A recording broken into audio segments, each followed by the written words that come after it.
and gentlemen, welcome to the Ron and Fez Show. Well, boys, I reckon this is the time has come to make a choice. Fasten your seatbelt. The fastest hour in radio. Time's a luxury we don't have. Only on the Ron and Fez Show. Hurry up, Nerd. Hurry up. Don't wait for me. Come on, let's go. And now, Ron and Fez.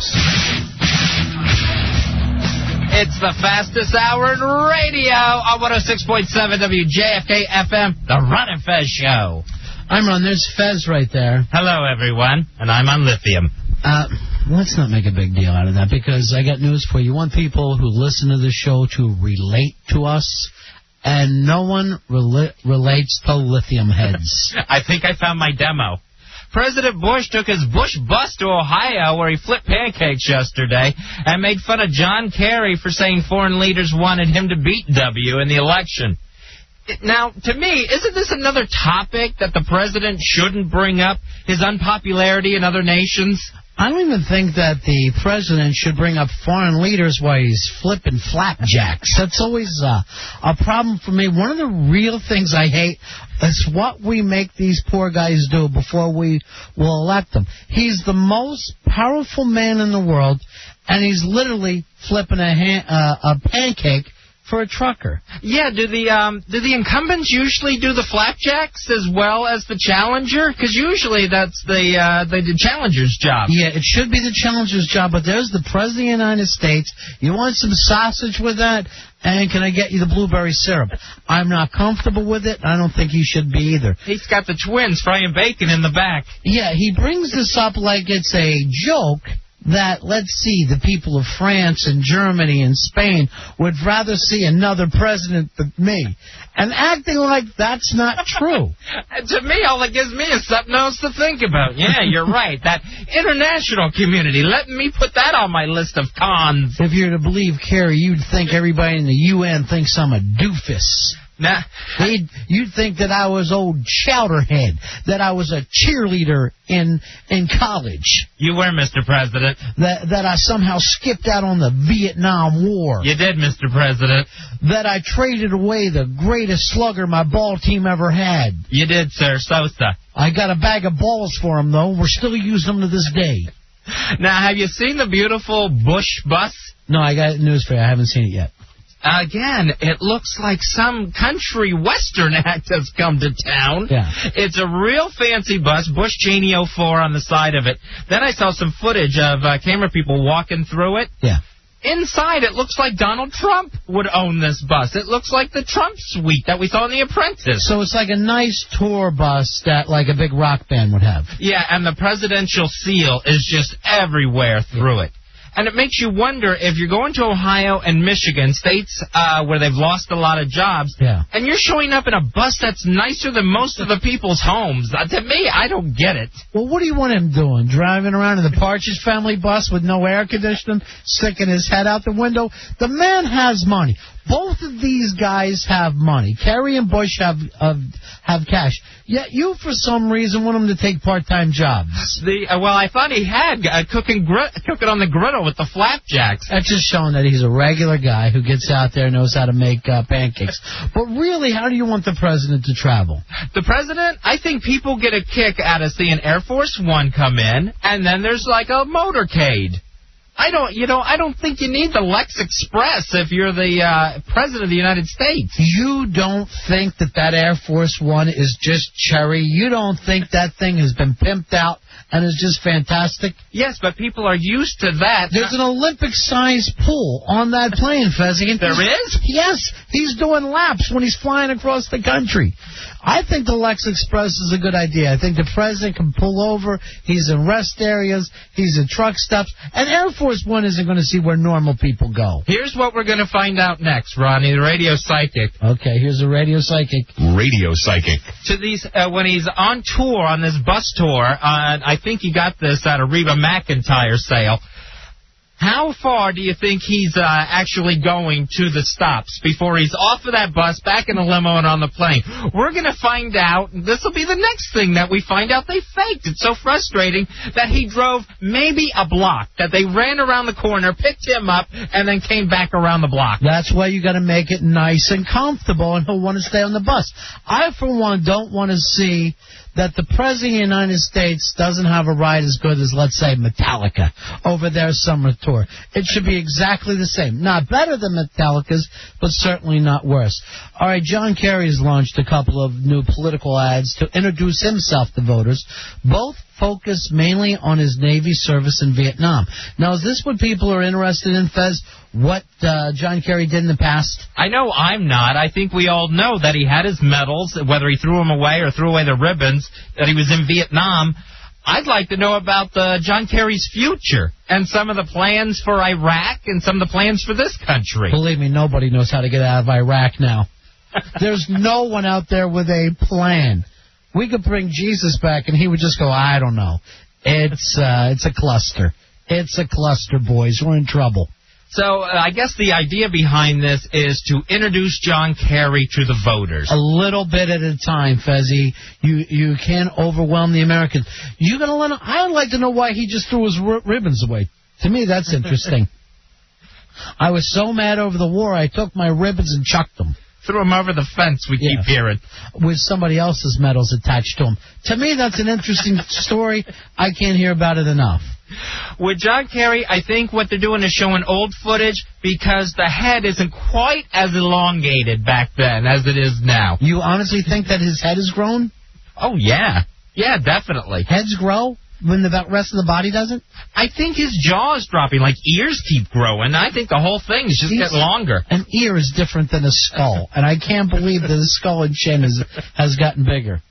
Ben Affleck has been seen hanging out with and getting along very well with John Kerry's daughter, Vanessa.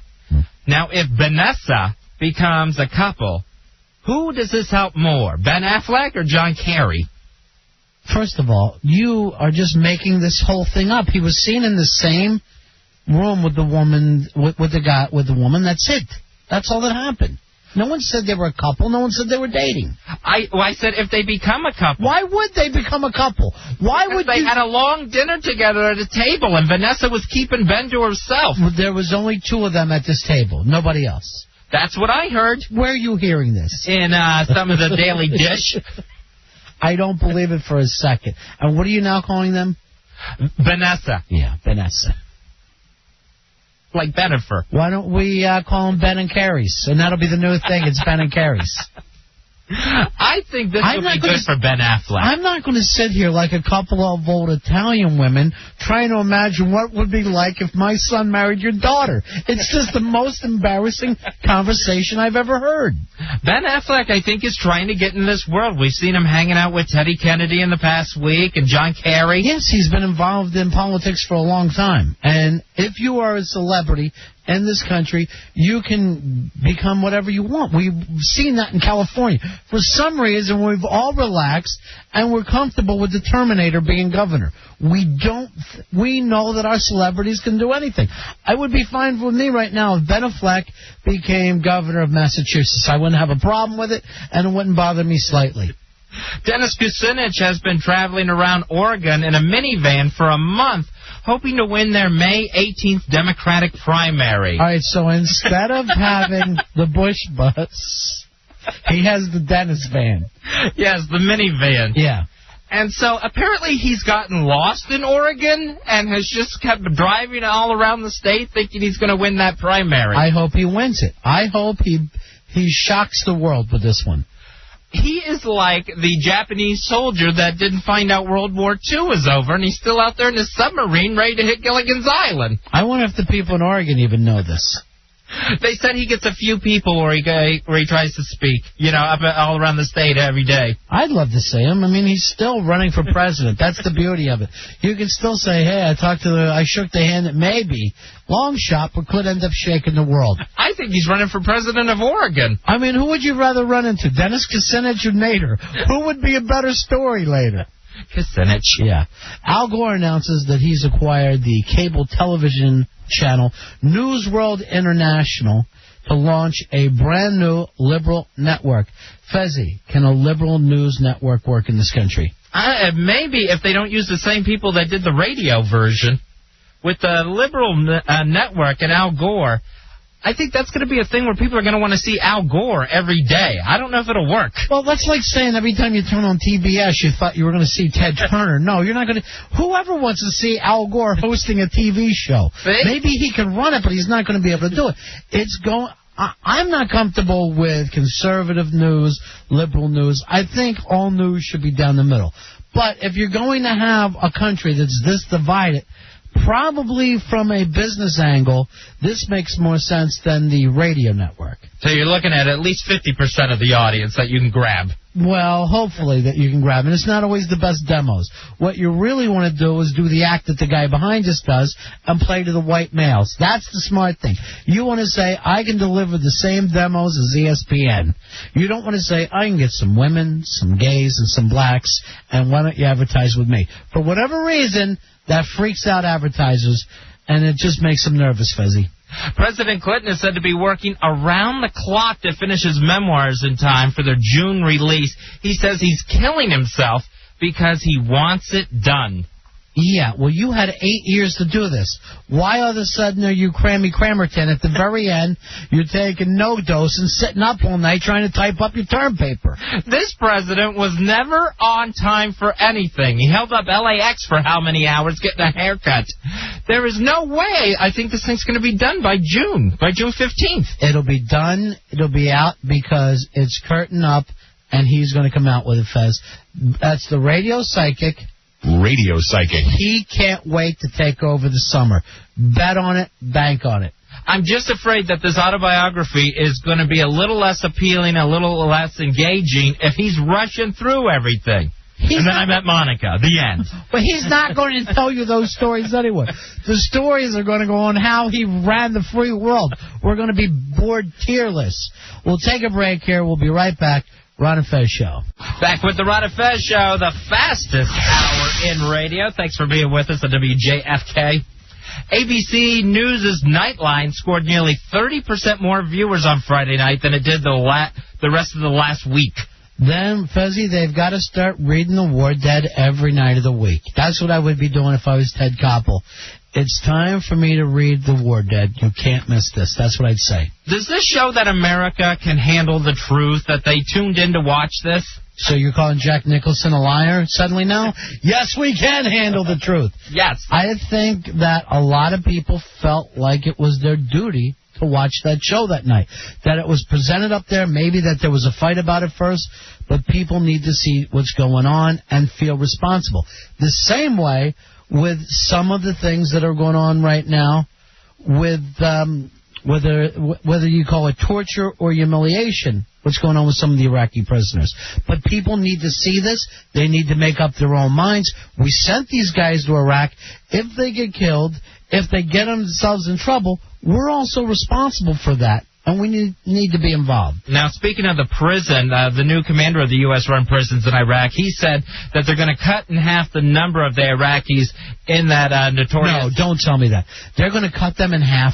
No, just the actual number of them. No one will actually be cut in half. When you said they were going to cut in half the number of Iraqis, I was petrified. Yeah, the commander also said they're going to end many of the interrogation techniques considered humiliating, like putting hoods on prisoners.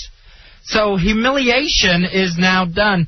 Shouldn't that have been off the charts, off the books anyway? Well, some of it I'm sure you need. What if you're interrogating? You can't say you can't humiliate or whatever. I don't know how it works. I'm not going to lie to you. I don't know how it works. So I noticed he mentioned the hoods, but nothing, of course, about the butt pyramids. There are going to be some naked butt pyramids. Why, Fez? Because they work. The tests show that they work. Now, we're going to be sending an extra 20,000 troops to Iraq. That's to keep the current troop level at 135,000 American troops through the end of next year. So 20,000 are going in. Right. They were going to try to cut it to 115,000, but they realized that's too low. Yeah. So they got to come up with another 20 reservists to move in to keep it at 135,000. So 20,000 reservists just yelled OS. I can't believe this. This is the time when you should have been thinking, you know what, if my number didn't get called, I'm probably not going. And it doesn't look that way at all. Yeah. Over a year later from mission accomplished. Yeah, I think people are going to be called for quite some time, Fez. There's no doubt about it. A Secret Service agent left his 9mm handgun on board a plane that flew from National Airport to Newark. It was found lodged between the seats. Okay, who's more frightening, the terrorists or our own securities that's leaving 9mm on the plane? Well, if I had to say right offhand, I'd say the terrorists. I mean, a guy made a mistake. He left his gun there. What's the worst thing that could happen? A kid's going to go into the same seat, reach under to get his comic book, and a bullet goes off in the gas tank. That's an accident. Oh, God, I didn't even think about that part. That's an accident. These things can happen. How do you lose your 9mm between the cushions of the seats? That means you had it out and just decided to leave it there, like the remote. It could have squeezed out of the holster, whatever. You don't know what happened there. I don't think it should be able to squeeze out of the holster. Now, this is a guy, the Secret Service, they protect the president, they do the Treasury stuff, and leaving the gun laying around like he's Barney Fife. No one said that they would never make mistakes. I'll tell you, you're flying this week, right? Yes, I am, and now another knucklehead has left a gun on a plane. Please be so careful when you reach in between the seats. If that bullet goes off into the gas tank... Oh, that's all I can think about now is gas tanks going off. Because the gas tank is right under the seat. And that's what I tell you not to kick. Why do they keep it there? How much space do you think that they have? The gas tank is directly under the seats. What if I put my carry-on under there too hard? Just don't have anything that scratches. Oh, man. Because a spark will come off, and off you go. Ma'am, my flotation device went off. Could someone please help me? If I would have found that gun, I'd have quickly just put it in my bag. Because one thing, they never check you when you're leaving. That's true. You just get to walk.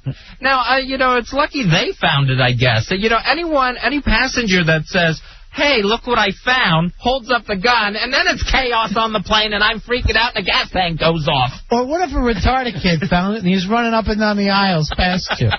I would have to tackle him and throw a blanket over his dumb head. Or what if you found it, and then there you are saying, excuse me, I found a gun here. I would just be so freaked out I'd start trying to shoot the gas tank and just get it over with. I'm going to be blamed anyway. Scott Peterson's lawyer is asking for another change of venue because an impartial jury can't be found due to the news coverage. Mark Garagos wants the trial moved to Los Angeles County. Are they going to find an impartial jury there? Well, impartial for you, Fezzi, they're looking for the same O.J. jury. They're looking to put lightning in a bottle twice. If I was going to have my guy be tried in any community, it would be right there in L.A., where I know they let wife killers walk. They may be trying to get the change of venue to Jersey for the Jason Williams jury as well, where you can just shoot limo drivers. The problem for this Scott Williams is Scott Peterson, he's never played professional sports. That's a drawback for him. With Scott Peterson, everybody knows this guy. There's no way you're going to be able to find an impartial jury, so this is just a stalling tactic. It isn't. Believe me, you're going to go into L.A., and you're going to walk on this deal. O.J. proved it. You've got people walking around now with their wives' heads under each hand, and the cops just drive by. They literally drive by. Look at Spector. Phil Spector doesn't have a care in the world. He shot that woman, how many years ago? 2? He shot her 2 years ago. I saw him on Entertainment Tonight being interviewed the other day, and everybody was glad to see him. I think he may be a guest judge on American Idol later on. He should be. There's a lot of great music in that catalog. But I got to tell you, if you're going to kill your wife, here's 2 things you got to do first. You got to be rich, and you got to be in sunny California. And then the world's your oyster, baby. It's time for us to do a giveaway, Fez. That's right. We're going to throw it to the hosts of The Hideout, now airing at 11 p.m. on WJFK. El Jefe and J-Dubs, they're here to announce the winner of the Howard Stern Las Vegas Flyaway. Take it away, boys. Hey, Ron. Hey, Fez. What are you guys all dressed up for? Thank you so much, boys. I am El Jefe. That is J-Dubs again, The Hideout. Now live 5 nights a week from 11 to 1 o'clock in the morning. Been so much fun so far. The new mantra, I guess, for The Hideout is fall asleep with The Hideout and wake up with Howard. And I'm very excited about this, Dubs, because next week is the big show or shows from Las Vegas. When I was moving out to Washington, D.C., it was when Stern was in Vegas, so I listened to him the whole way out. And listening to Stern this morning, he was talking about how great the shows are going to be, everything that they have lined up. The beauty of this is that during the last 3 days, we've been getting people qualified to go to Las Vegas, all thanks to Radley Acura. It's VIP passes to the shows, airfare for 2 to Vegas, to watch Howard do the shows at the Hard Rock, and you also get hotel rooms as well while in Vegas. Right now, our qualifiers are Brandon in Falls Church, Eric in Springfield, Eric in Sterling, Marty in Centerville, Paul in Potomac Falls, and Julie in Vienna. Again, thank you to Radley Acura for making this happen. Dubs, if you would please now, we have a little spinning thing. It's almost like bingo. Everything's been set up and produced beautifully. And Dubs, if you will pass along to me who the winner is I will now put them on the air. Nobody knows who the winner is yet. Our winner is... This is so exciting. Eric Campman from Sterling. Sweet. You are going to Las Vegas to watch the Howard Stern Show live. Next week, we got airfare for 2. You got VIP passes to the shows. Yeah. You got the hotel hookup in Vegas. Woo! All courtesy of Radley Acura, the Howard Stern Show. Any words? That's sweet. I cannot wait. You want to call anybody else a loser? We have all of them on hold. Loser. Yeah, they're all losers. Actually, thank you to everyone for listening to the Howard Stern Show. Thank you to everyone for listening to the fastest hour in radio.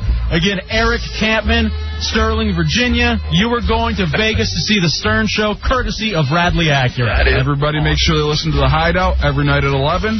Yeah. Fall asleep with The Hideout, wake up with Howard. Thank you to Ron and Fez for letting us hop in during this. Fastest hour in radio continues next.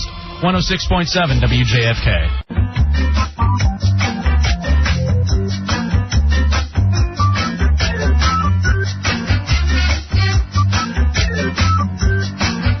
Donald Trump will be writing a new book, Think Like a Billionaire, an advice book where Trump describes it as the fast path to the good life. Why does he call this? Buy this while I cash in on the short window of respect you've given me.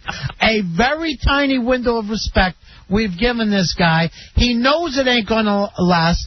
And what I love about him is this. He could be worth $1 billion. But everything about him has a price tag.